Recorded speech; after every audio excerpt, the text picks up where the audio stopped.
Hello students, आइए देखते हैं चैप्टर 8 की पहली हेडिंग। चैप्टर 8 की पहली हेडिंग है आपके मानव में सामान्य रोग के बारे में।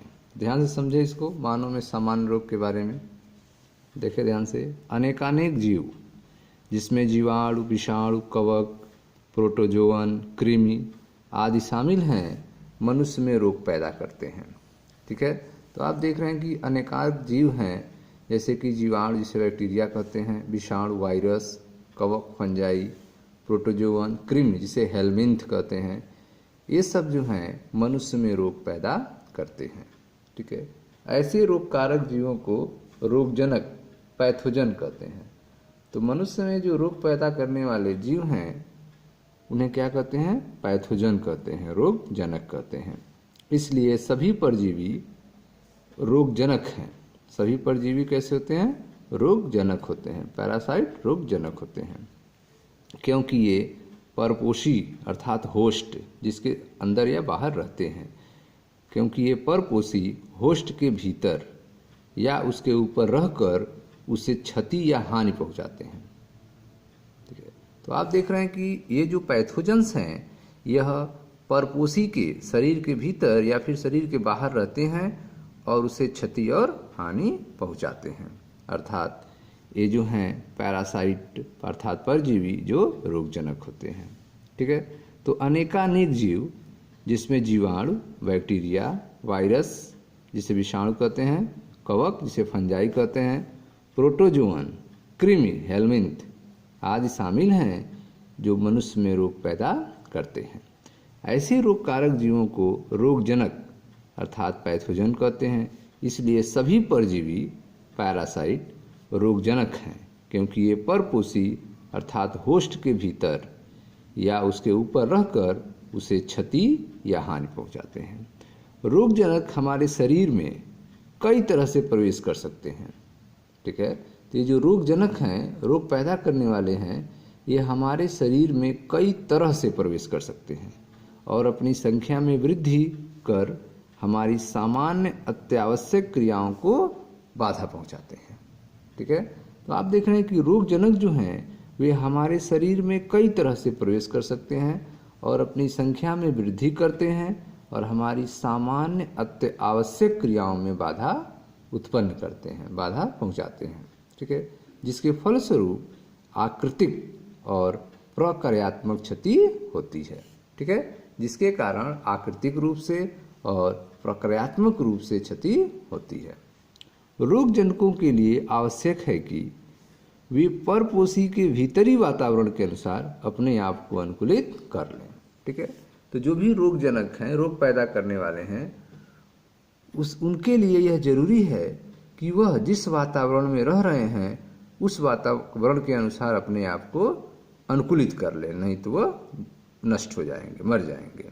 ठीक है, रोगजनकों के लिए आवश्यक है कि वे परपोषी के भीतरी वातावरण के अनुसार अपने को अनुकूलित कर लें। उदाहरण के लिए देखें, जो रोगजनक आंत में प्रवेश करते हैं, ठीक है, जो रोगजनक आंत में प्रवेश करते हैं उनमें आमाशय के निम्न पीएच, ठीक है, आमाशय के निम्न पीएच अर्थात उच्च अम्लीयता, ठीक है, में जीवित रहने और विभिन्न पाचक एंजाइमों का प्रतिरोध की क्षमता होनी चाहिए। ठीक है, तो जो रोगजनक जो हैं आंत में प्रवेश करते हैं उनमें क्या क्षमता होनी चाहिए? उन्हें उच्च अम्ल को सहने की क्षमता होना चाहिए, निम्न पीएच पर जीवित रहने की क्षमता होना चाहिए और इसके अलावा उन्हें पाचक एंजाइमों के प्रतिरोध करने की क्षमता होनी चाहिए। ठीक है, रोगजनक जीवों के भिन्न भिन्न वर्गों के, ठीक है, रोगजनक जीवों के भिन्न भिन्न वर्गों के कुछ निरूपकों और उनसे होने वाले रोगों के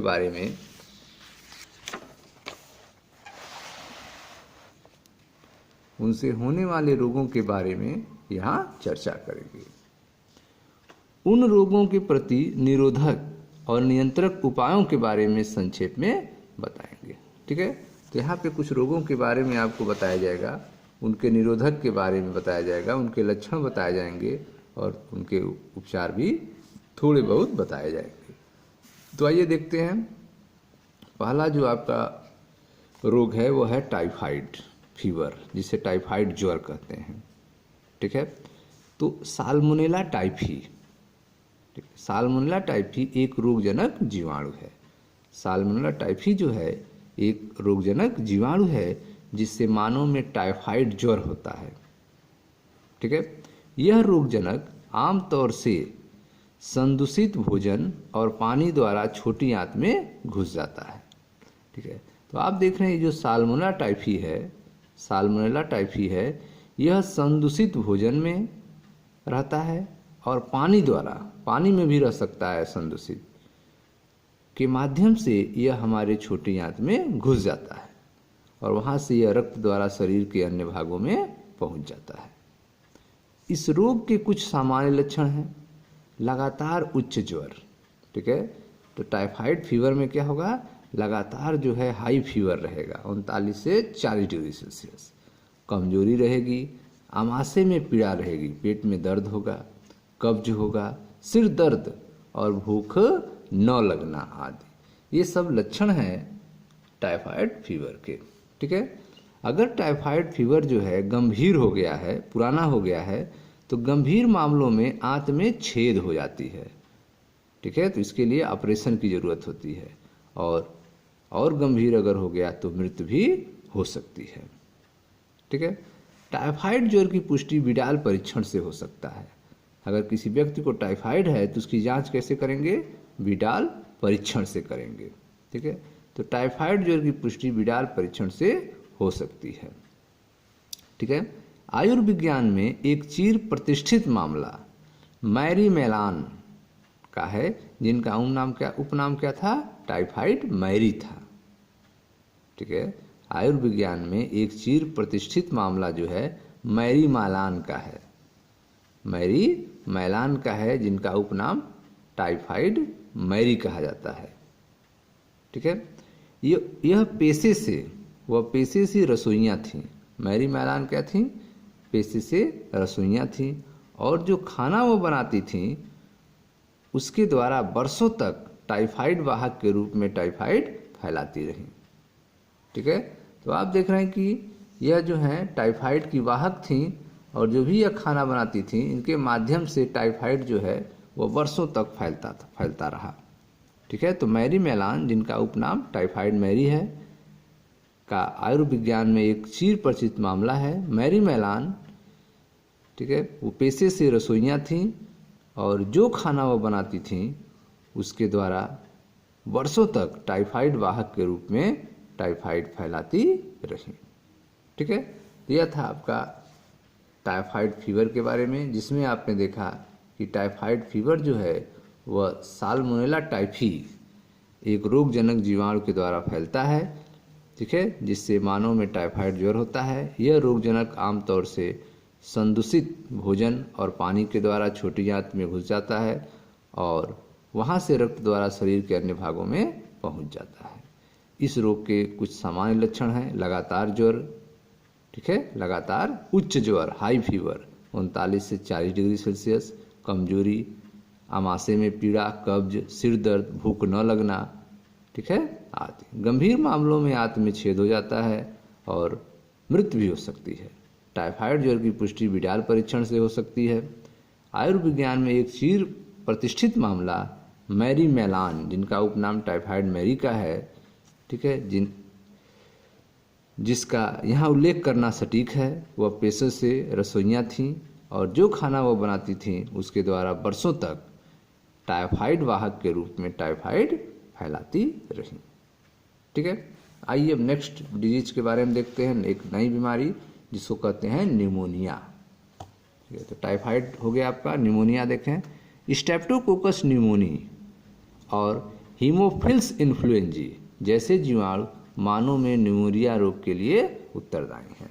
ठीक है, तो मनुष्य में जो निमोनिया रोग है उसके जिम्मेदार कौन होते हैं, जीवाणु होते हैं। कौन से जीवाणु, स्ट्रेप्टोकोकस निमोनी, स्ट्रेप्टोकोकस निमोनी और हीमोफिल्स इन्फ्लुएंजी। स्ट्रेप्टोकोकस निमोनी और हीमोफिल्स इन्फ्लुएंजी जैसे जीवाणु मानव में निमोनिया रोग के लिए उत्तरदायी हैं। ठीक है, इस रोग में फुफ्फुस अर्थात फेफड़े लंग्स, फुफ्फुस के वायु कोष्ठ एल्वियोलाई संक्रमित हो जाते हैं। तो निमोनिया में फेफड़ों के जो वायु कोष्ठ होते हैं एल्वियोलाई जो होते हैं वे संक्रमित हो जाते हैं। किससे? जीवाणुओं के द्वारा, स्ट्रेप्टोकोकस निमोनी और हीमोफिल्स इन्फ्लुएंजी के द्वारा। संक्रमण के फलस्वरूप वायु कोष्ठकों में तरल भर जाता है। ठीक है, तो संक्रमण के कारण जो है वायु कोष्ठकों में लिक्विड भर जाता है, तरल भर जाता है, जिसके कारण सांस लेने में गंभीर समस्याएं पैदा हो जाती हैं। ठीक है, तो आप देख रहे हैं कि निमोनिया के कारण संक्रमण जब हो जाता है स्ट्रेप्टोकोकस निमोनी और हीमोफिल्स इन्फ्लुएंजी का, तो वायु कोष्ठक में तरल भर जाता है, जिससे सांस लेने में गंभीर समस्याएं पैदा हो जाती हैं। ठीक है, इसके साथ ज्वर, ठिठुरन, खांसी और सिर दर्द आदि निमोनिया के लक्षण हैं। ठीक है, तो इसमें फीवर भी होगा, ठिठुरन भी होगा, ठंडी भी लगेगी हल्की, खांसी होगा और सिर दर्द। यह सारे जो लक्षण हैं वे सब निमोनिया के लक्षण हैं। ठीक है, अगर मामला गंभीर हो जाए, गंभीर मामलों में ओठ और हाथ की अंगुलियों के नाखूनों का रंग धूसर से लेकर नीला तक हो सकता है। ठीक है, तो आप देख रहे हैं कि लंग्स फेफड़ों के में वायु कोष्ठकों में संक्रमण हो चुका है, और जब वायु कोष्ठकों में पानी भर जाएगा तो सांस लेने में दिक्कत हो जाएगी, ऑक्सीजन की कमी हो जाएगी, शरीर में ऑक्सीजन की कमी हो जाएगी। तो ऑक्सीजन की कमी के कारण जो है ओठ, हाथ की उंगलियां के नाखूने का रंग जो है वह धूसर से नीला तक हो सकता है। स्वस्थ मनुष्य को संक्रमण किसी संक्रमित व्यक्ति द्वारा छोड़े गए बिंदुकों ड्रॉपलेट्स अथवा एरोसॉल सांस द्वारा अंदर लेने से, ठीक है, या संक्रमित व्यक्ति के गिलास या बर्तन इस्तेमाल करने से हो सकता है। ठीक है, तो आप देख रहे हैं कि जो निमोनिया है इसके बैक्टीरिया कैसे फैल सकते हैं। अगर कोई संक्रमित व्यक्ति है वो खांस रहा है, ठीक है, उसके नाक और मुंह से पानी निकल रहा है, हवा में फैल जा रहा है, और दूसरा व्यक्ति जो है सांस के द्वारा उसको अपने अंदर ले रहा है, ठीक है, तो व्यक्ति में ट्रांसफर हो जाएंगे। या फिर संक्रमित व्यक्ति जो है वो खांस रहा है हाथ में और उसी से गिलास बर्तन पकड़ रहा है, इस्तेमाल कर रहा है, और स्वस्थ व्यक्ति उसके गिलास और बर्तन का यूज करेंगे तो उनको यह बीमारी हो जाएगी। ठीक है, तो स्वस्थ मनुष्य को संक्रमण किसी संक्रमित व्यक्ति द्वारा छोड़े गए बिंदुकों अथवा एरोसॉल, ठीक है, एरोसॉल सांस द्वारा अंदर लेने से या संक्रमित व्यक्ति के गिलास या बर्तन इस्तेमाल करने से भी हो जाता है। मानव में होने वाले कुछ अन्य जीवाणु रोग हैं जैसे अतिसार पेचिश। ठीक है, तो ये जो डायसेंट्री है, अतिसार पेचिश, यह भी बैक्टीरिया के द्वारा होती है, जीवाणु के द्वारा होती है। प्लेग और डिप्थीरिया, प्लेग और डिप्थीरिया। ठीक है, तो आप देख रहे हैं कि टाइफाइड फीवर हुआ, ठीक है, निमोनिया हुआ, अतिसार पेचिश, प्लेग और डिप्थीरिया आदि, ये सब जो हैं जीवाणुओं के द्वारा होने वाले रोग हैं। ठीक है, अब आइए देखते हैं विषाणु के द्वारा रोग। देखें ध्यान से, बहुत से विषाणु भी मानव में रोग का कारक होते हैं। ठीक है, बहुत से विषाणु जो हैं वह मानव में रोग का कारक होते हैं। विषाणुओं का ऐसा ही एक समूह नासा विषाणुओं अर्थात राइनो वायरस का है। ठीक है, जो मानव में सबसे ज़्यादा संक्रामक रोग सामान्य जुखाम फैलाता है। ठीक है, तो आप देख रहे हैं कि विषाणु भी जो है मानव में रोग के कारक होते हैं। विषाणुओं के द्वारा भी मानव में रोग फैलता है। ठीक है, विषाणुओं का एक ऐसा ही एक समूह है जिसे नासा विषाणु कहते हैं, राइनो वायरस कहते हैं। ठीक है, यह मानव में सबसे ज़्यादा संक्रामक रोग फैलाते हैं जिसका नाम है सामान्य जुकाम, कॉमन कोल्ड। ठीक है, इसमें क्या होता है, ये नाक और श्वसन पथ को संक्रमित करते हैं। ठीक है, जो नाक है और श्वसन पथ जो है उसको यह संक्रमित कर देते हैं, लेकिन फेफड़ों को नहीं। तो कॉमन कोल्ड में फेफड़े प्रभावित नहीं होते हैं, जबकि नाक और श्वसन पथ जो हैं संक्रमित हो जाते हैं। सामान्य जुकाम के क्या क्या लक्षण होते हैं, नासीय संकुलता, नेसल कंजक्शन, नाक जो है जाम हो जाता है। ठीक है, नाकीय संकुलता हो जाएगी, नासीय संकुलता जिसे नासीय संकुलता जिसे नेजल कंजेशन कहते हैं, और अस्राव नाक से पानी गिरता रहता है, ठीक है। अस्राव कंठदाह गले में जलन होगी, स्वर रुक्षता आवाज़ जो है क्लियर नहीं होगी, फटी हुई आवाज़ आएगी, खांसी, सिर दर्द और थकावट आदि का अनुभव होगा कॉमन कोल्ड में, ठीक है, जो प्रायः 3 से 7 दिन तक रहते हैं। ठीक है, कॉमन कोल्ड जो है प्रायः कितने दिनों तक रहता है? 3 से 7 दिनों तक रहता है। ठीक, संक्रमित व्यक्ति की खांसी या छींकों से निकले बिंदु, ठीक है, अगर संक्रमित व्यक्ति खांस रहा है, छींक रहा है, तो जो भी उसकी पानी निकल रहे हैं नाक मुंह से, जो ड्रॉपलेट्स, वो अगर स्वस्थ व्यक्ति द्वारा सांस लेने पर अंदर जाते हैं, स्वस्थ व्यक्ति सांस ले रहा है और उसके अंदर चला गया ड्रॉपलेट्स, अथवा पेन, किताबों, प्यालों, दरवाजों के मुठों, कंप्यूटर कीबोर्ड या माउस जैसी संदूषित हुई वस्तुओं के संपर्क में आता है, तो उसे भी संक्रमण हो जाता है। ठीक है, तो आप देख रहे हैं कि अगर जो कॉमन कोल्ड से पीड़ित व्यक्ति है, ठीक है, अगर वह खांस रहा है, छींक रहा है, तो उसके जो एरोसॉल हैं, अगर वह स्वस्थ व्यक्ति के शरीर के अंदर चला जाए, या फिर जो कॉमन कोल्ड का, ठीक है, हुआ मरीज व्यक्ति है, अगर वह किसी पेन को, कागज को, प्याला, दरवाजा, मुठ, कंप्यूटर, कीबोर्ड, माउस आदि का यूज कर रहा है, तो अगर दूसरा व्यक्ति उसका यूज करेगा तो उसमें यह कॉमन कोल्ड के वायरस ट्रांसफर हो जाएंगे, राइनो वायरस ट्रांसफर हो जाएंगे और वह संक्रमित हो जाएगा। ठीक है, मानव में कुछ रोग, ठीक है, वस्तुओं के संपर्क में आता है तो उसे भी संक्रमण हो जाता है। ठीक है, ये जो जैसी संदूषित हुई वस्तुएं हैं, इसके संपर्क में अगर स्वस्थ व्यक्ति आता है तो वह भी क्या हो जाएगा? संक्रमित हो जाएगा। ठीक है, तो यह था राइनो वायरस विषाणु के बारे में। अब आगे देखते हैं, मानव में कुछ रोग प्रोटोजोआ से भी होते हैं। मानव में जो है कुछ रोग किससे होते हैं? प्रोटोजोआ से होते हैं। आपने मलेरिया के बारे में सुना होगा, ठीक है, मलेरिया जो है वह प्लाज्मोडियम नामक एक छोटे प्रोटोजोआ से होता है। ठीक है, मानव में कुछ रोग प्रोटोजोआ से भी होते हैं। आपने मलेरिया के बारे में सुना होगा, ठीक है, एक ऐसा रोग जिससे मनुष्य कई सालों तक लड़ता आ रहा है। ठीक है, मलेरिया जो है एक ऐसा रोग है जिससे मनुष्य कई सालों से लड़ता आ रहा है। प्लाज्मोडियम नामक एक बहुत ही छोटा सा प्रोटोजोअन इस रोग के लिए जिम्मेदार होता है। ठीक है, तो मलेरिया रोग के लिए जिम्मेदार कौन होता है? मलेरिया रोग के लिए प्लाज्मोडियम नामक एक बहुत ही छोटा सा प्रोटोजोअन इस रोग के लिए उत्तरदायी होता है। ठीक है, प्लाज्मोडियम की अलग अलग जातियां पाई जाती हैं। प्लाज्मोडियम की विभिन्न जातियां जैसे plasmodium vivax, plasmodium malariae, plasmodium falciparum विभिन्न प्रकार के मलेरिया के लिए उत्तरदायी होती हैं। ठीक है, तो आप देख रहे हैं कि प्लाज्मोडियम नामक एक बहुत ही छोटा सा प्रोटोजोअन है जो मलेरिया रोग के लिए जिम्मेदार होता है। प्लाज्मोडियम की विभिन्न जातियां पाई जाती हैं जैसे plasmodium vivax, plasmodium malariae, plasmodium falciparum. ठीक है, विभिन्न प्रकार के मलेरिया के लिए ये उत्तरदायी होते हैं। ठीक है, इनमें से प्लाज्मोडियम फैल्सीपेरम द्वारा होने वाला दुर्दम मैलिग्नेंट सबसे गंभीर होता है।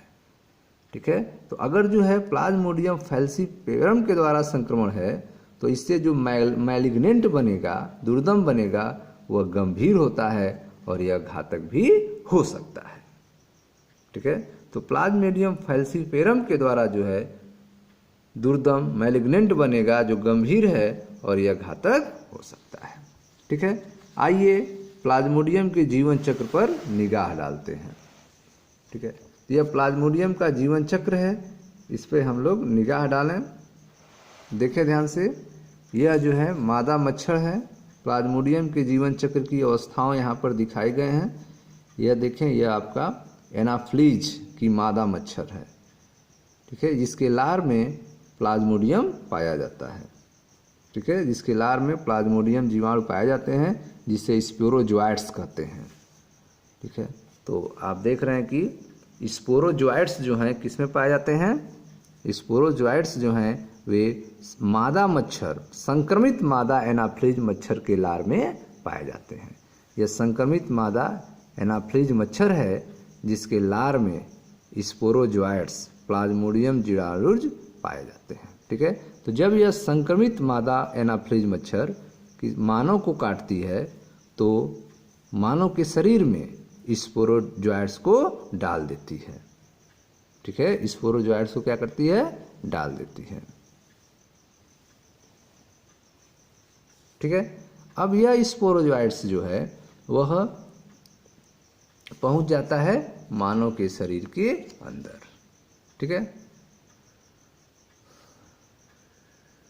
हाँ तो स्टूडेंट्स ध्यान दें, जब यह आपका संक्रमित मादा एनाफ्लीज मच्छर मानव को काटती है तो स्पोरोजोइट्स अर्थात प्लाज्मोडियम जीवाणुज को मानव के शरीर के अंदर छोड़ देती है। ठीक है, अब यह स्पोरोजोइट्स जो हैं वह पहुंचते हैं लीवर में। ठीक है, यह स्पोरोजोइट्स कहाँ पहुंचेंगे, यकृत में पहुंचेंगे। ठीक है, परजीवी अर्थात जीवाणुज स्पोरोजोइट्स रक्त द्वारा व्यक्ति के यकृत में चले जाते हैं।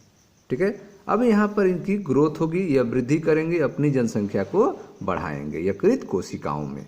ठीक है, ये परजीवी यकृत कोशिकाओं में अलैंगिक रूप से जनन करता है। जो परजीवी है स्पोरोजोइट्स जो है वह यकृत की कोशिकाओं में अलैंगिक रूप से जनन करता है। ठीक है, और कोशिकाओं को फोड़ देता है, कोशिकाओं को फाड़ देता है और रक्त में मोचित हो जाता है। ठीक है, जब कोशिकाएं फटती हैं तो उसके अंदर से हीमोज्वाइन नामक पदार्थ निकलता है जिससे व्यक्ति को तीव्र ज्वर होता है। ठीक है, ठंडक लगती है और तीव्र ज्वर होता है।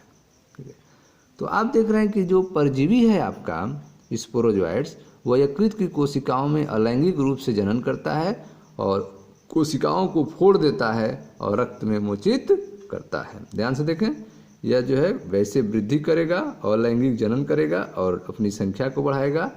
ठीक है, उसके बाद जो है यह कोशिकाओं को फाड़ देगा। ठीक है, फिर जो है यह जो फड़ी हुई कोशिकाएं हैं, कोशिकाओं के फटने के बाद जो आपके स्पोरोजोइट्स मुक्त हुए हैं वे आगे बढ़ेंगे। ध्यान दें, परजीवी लाल रुधिर कोशिकाओं में अलैंगिक रूप से जनन करता है, उन्हें फोड़ देता है और इस प्रकार ज्वर तथा अन्य लक्षणों का चक्र शुरू कर देता है। मोचित परजीवी नई रक्त कोशिकाओं को संक्रमित करते हैं। ठीक है, तो इस तरह से जितने भी स्पोरोजोइट्स हैं वे नए नई यकृत कोशिकाओं को संक्रमित करते हैं और उसमें अपनी संख्या को बढ़ाते हैं और लैंगिक रूप से जनन करते हैं और कोशिकाओं को नष्ट करते रहते हैं, यकृत की कोशिकाओं को नष्ट करते रहते हैं। ध्यान दें। ठीक है, तो आप देख रहे हैं कि इससे जो है लैंगिक अवस्थाएं युग्मक जनन लाल रुधिर कोशिकाओं में परिवर्तन होता है। ठीक है, तो लैंगिक जनन के लिए ये जो स्पोरोजोइट्स हैं वह ठीक है आरबीसी की कोशिकाओं में आ जाते हैं, लाल रुधिर कणिकाओं में आ जाते हैं, लैंगिक जनन करते हैं जिससे मादा और नर दो भाग बनते हैं। ठीक है, तो अलैंगिक जनन जो है वह किस में होता है, यकृत की कोशिकाओं में होता है, जबकि लैंगिक जनन जो है वह लाल रुधिर कोशिकाओं में होता है। ठीक है, जिससे नर और मादा दो स्पोरोजोइट्स बनते हैं। ठीक है, ये जो हैं युग्मक जनन करते हैं। ठीक है, और यह जो है अगर कोई व्यक्ति संक्रमित व्यक्ति है तो यह जो है मादा एनाफ्लीज के शरीर के अंदर चले जाते हैं। ठीक है, मादा मच्छर रक्त आहार के साथ युग्मक जनकों को भी अंदर ले लेती है। यह जो युग्मक जनक है यह मादा शरीर के अंदर चला जाता है। जब यह किसी रोगी व्यक्ति के शरीर का खून चूसती है तो यह फिर मच्छर के शरीर में चला जाता है। ठीक है, मच्छर के शरीर में निषेचन और परिवर्धन मच्छर के आमाशय में होता है। ठीक है, इस युग्मक का निषेचन और परिवर्धन कहाँ होगा, अब मच्छर के आमाशय में होगा। ठीक है, फिर यह वहाँ से लार में आ जाएगी, मच्छर के लार में आ जाती है। तो ये जो स्पोरोजोइट्स हैं वह लार ग्रंथियों में, मच्छर के लार ग्रंथियों में इकट्ठा हो जाते हैं। परिपक्व संक्रामक अवस्थाएं जीवाणुज आंत से निकलकर मच्छर के लार ग्रंथियों में चले जाते हैं। ठीक है, तो आंत से निकलकर निषेचन और परिवर्धन कहाँ होगा, मच्छर के आमाशय में होता है। फिर वहाँ से यह निकलकर परिपक्व संक्रामक अवस्था जो है आंत से निकलकर मच्छर के लार ग्रंथियों में आ जाते हैं। ठीक है, अब यह मच्छर के लार ग्रंथियों में रहते हैं। जब मच्छर दूसरे मानव को काटता है तब यह जीवाणु काटने के साथ मानव शरीर में चले जाते हैं, तो एक व्यक्ति से या दूसरे व्यक्ति में ट्रांसफर हो जाते हैं। ठीक है, तो इस तरह से यह क्रम चलता रहता है। तो आप देख रहे हैं कि यह क्रम जो है वह मानव में और मच्छर दोनों के सहयोग से हो रहा है। ठीक है, और मच्छर कौन सा है? यह है आपका मादा एनाफ्लीज मच्छर। ठीक है, तो जब यह लार ग्रंथियों में इसके स्पोरोजोइट्स हैं, जब यह किसी स्वस्थ व्यक्ति को काटती हैं तो अपने लार ग्रंथियों में स्थित स्पोरोजोइट्स को, प्लाज्मोडियम को, वो उसके शरीर में छोड़ देती हैं। फिर वो वहाँ रक्त से होता हुआ वह लीवर में पहुँचता है और यह जो स्पोरोजोइट्स हैं यह लीवर कोशिकाओं में अपनी संख्या को बढ़ाने लगते हैं और लैंगिक जनन करने लगते हैं और फिर लीवर कोशिकाओं को फोड़कर बाहर निकल जाते हैं। ठीक है, और फिर यह लाल रुधिर कणिकाओं पर आक्रमण करते हैं, आरबीसी पर आक्रमण करते हैं और अपनी संख्या को बढ़ाने का काम करते हैं। ठीक है, और अपनी लैंगिक अवस्था को पूरा करते हैं। लाल रुधिर कोशिकाओं में इनका परिवर्धन लैंगिक अवस्था के रूप में होता है, जिससे नर और मादा कोशिकाएं बनती हैं, इनका युग्मक बनता है। यह युग्मक जो है, ठीक है, मच्छर के द्वारा, मच्छर जब उस व्यक्ति का खून चूसता है तो मच्छर के आमाशय में पहुंच जाता है। ठीक है, तो मादा मच्छर रक्त आहार के साथ युग्मक को अंदर ले लेती है और निषेचन और परिवर्धन मच्छर के आमाशय में होता है। निषेचन और परिवर्धन घटना जो है वो कहाँ होता है? मच्छर के आमाशय में होता है। ठीक है, फिर वहाँ से यह कहाँ चला आता है? मच्छर के लार ग्रंथियों में आ जाता है। परिपक्व संक्रामक अवस्था आंत से निकलकर मच्छर के लार ग्रंथियों में आ जाता है और यह मच्छर जो है जब किसी स्वस्थ व्यक्ति को काटते हैं तो वह उसमें इन स्पोरोजोइट्स को छोड़ देते हैं। जब मच्छर दूसरे मानव को काटता है तब यह जीवाणु काटने के साथ मानव के शरीर में चला जाता है। ठीक है, तो इस तरह से आप देख रहे हैं कि मच्छर भी यहाँ पर परपोषी का काम करता है और मानव भी यहाँ पर परपोषी का काम करता है। तो यह आपका प्लाज्मोडियम का जीवन चक्र है जिसमें मनुष्य और मच्छर दोनों भूमिका निभाते हैं। ठीक है, तो इस तरह से आपने देखा कि प्रारंभ में परजीवी यकृत में अपनी संख्या को बढ़ाते रहते हैं और फिर लाल रुधिर कणिकाओं पर आक्रमण करते हैं।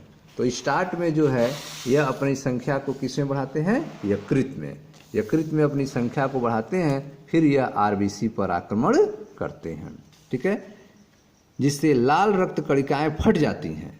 लाल रक्त कणिकाओं के फटने के साथ ही एक टॉक्सिक पदार्थ हीमोजॉइन निकलता है। ठीक है, तो आरबीसी के फटने से एक टॉक्सिक पदार्थ निकलता है जिसे क्या कहते हैं? हीमोजॉइन कहते हैं। ठीक है, जिसके प्रभाव से ठिठुरन और प्रत्येक 3 से 4 दिन के अंतराल में आने वाला उच्च आवर्ती ज्वर के लिए उत्तरदायी होता है।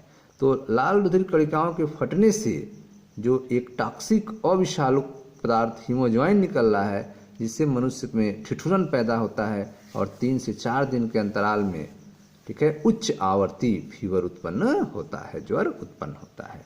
ठीक है, जब मादा एनाफ्लीज मच्छर किसी संक्रमित व्यक्ति को काटती है, जब मादा एनाफ्लीज मच्छर किसी संक्रमित व्यक्ति को काटती है तब परजीवी उसके शरीर में प्रवेश कर जाते हैं और उनका आगे का परिवर्धन वहाँ होता है। ठीक है, ये मच्छर परजीवी मच्छर में, ठीक है, ये परजीवी मच्छर में बहुसंख्यात्मक रूप से बढ़ते हैं।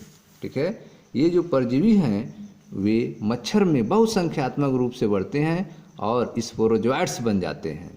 ठीक है, जो उनकी लार ग्रंथियों में जमा हो जाते हैं। जब यह मच्छर किसी मानव को काटता है तो स्पोरोजोइट्स उसके शरीर में प्रवेश कर जाते हैं और इस प्रकार ऊपर वर्णित घटना आरंभ हो जाती है। ठीक है, यह दिलचस्प बात है कि मलेरिया परजीवी को अपना जीवन चक्र पूरा करने के लिए मनुष्य और मच्छर 2 परपोषियों की जरूरत पड़ती है। ठीक है, तो आप देख रहे हैं कि मलेरिया परजीवी को अपना जीवन चक्र पूरा करने के लिए मनुष्य और मच्छर 2 परपोषियों की जरूरत पड़ती है। मादा एनाफ्लीज रोग वाहक अर्थात रोग के संचरण करने वाली भी है। ठीक है, तो जो मादा एनाफ्लीज है वह रोग को फैलाने वाली होती हैं अर्थात रोग वाहक का भी कार्य करती है। ठीक है स्टूडेंट, तो इस तरह से आपने देखा कि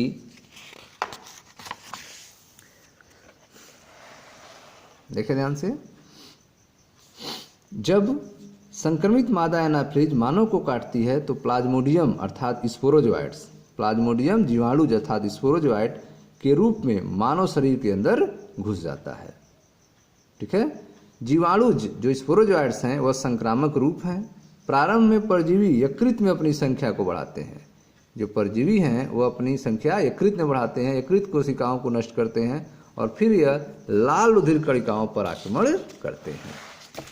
ठीक है, फिर किस पर आक्रमण करते हैं? लाल रुधिर कोशिकाओं पर आक्रमण करते हैं, कणिकाओं पर, जिससे लाल रुधिर कणिकाएं फट जाती हैं। लाल रक्त कणिकाओं के फटने के साथ ही एक टॉक्सिक पदार्थ हीमोजोइन निकलता है जो ठिठुरन और प्रत्येक 3-4 दिन अंतराल से आने वाला उच्च आवर्ती ज्वर के लिए उत्तरदायी है। जब मादा एनाफ्लीज मच्छर किसी संक्रमित व्यक्ति को काटती हैं, ठीक है, किसी संक्रमित व्यक्ति को जिसको मलेरिया हुआ हो, ठीक है, जब मादा एनाफ्लीज मच्छर किसी संक्रमित व्यक्ति को काटती हैं तब परजीवी उसके शरीर में प्रवेश कर जाता है और उसका आगे का वर्धन वहाँ होता है। ये परजीवी मच्छर में, ठीक है, ये परजीवी मच्छर में बहुसंख्यात्मक रूप से बढ़ते हैं और स्पोरोजोइट्स बन जाते हैं और उनकी लार ग्रंथियों में जमा हो जाते हैं। जब यह मच्छर किसी मानव को काटता है तो स्पोरोजोइट्स उसके शरीर में प्रवेश कर जाते हैं और इस प्रकार ऊपर वर्णित घटना आरंभ हो जाती है। ठीक है, यह दिलचस्प बात है कि मलेरिया परजीवी का अपना जीवन चक्र पूरा करने के लिए मनुष्य और मच्छर 2 परपोषियों की जरूरत पड़ती है। ठीक है, मादा एनाफ्लीज रोगवाहक अर्थात रोग का संचरण करने वाली भी होती है। ठीक है स्टूडेंट्स, यह था मलेरिया के बारे में। Thank you.